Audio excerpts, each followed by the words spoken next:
এই নে এবার 500 ফেলাইলাম। এই নি এবার 1000 ফেলাইলাম। বাজি লাগাইতেছিস, ভালোভাবে চিন্তা করে বাজি লাগাই। হ্যাঁ তুই খেয়াল, আমি ভাবি চিন্তাই লাগাইছি। এই দেখ হয়ে গেছে। ইস রে, এবারও হেরে গেলাম। হ্যাঁ মামা, আমি জানতাম তুই পারবি। ফিরে আরো খেলবি নাকি খেলা ক্লোজ করে দিব? খেলবো না মানে কি কইস? কত টাকা যাবে, কত টাকা আসবে? 1000 টাকা হারছিস তো কি হয়েছে? এবার নি 1500 টাকা করে খেলাবো।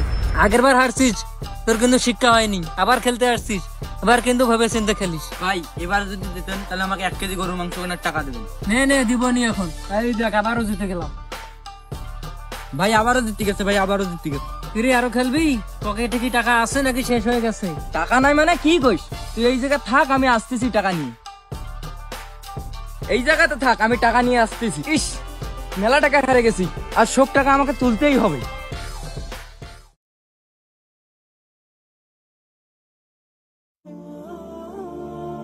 আরে মুসা ভাই, কই যাচ্ছেন আপনি? এই আমার সাইকেলটা বেচবো, আপনি নিবেন কি? সাইকেল তো একটা লাগে, তো সাইকেলটা কত হলে বিক্রি করবে? ভাই সাইকেল তো আমি 3000 হলে বিক্রি করবো। না, সাইকেল তো তোর পুরাতন, 2000 টাকা দেবো। আচ্ছা ভাই দেন, টাকা দেন, সমস্যা নেই। মাছটা তো পরে আসলাম, যাই দোকানে যাই কিছু খেয়ে আসি। হ্যাঁ এটা ভাইয়া না?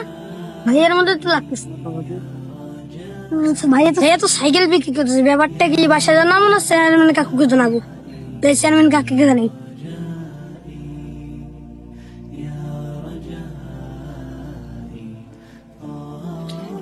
এই দেখ, আবারও 2000 টাকা আনলাম।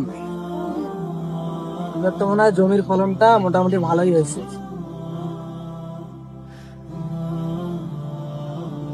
চা আমার ভাইকে তো আপনি চিনেন না? আমার ভাইকে আবার সাইকেল দেশে জুয়া খেলতে দেখেছে।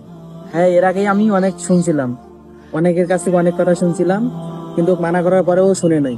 এবার চলো, এবার একটা পদক্ষেপ নিতেই হবে। চলো।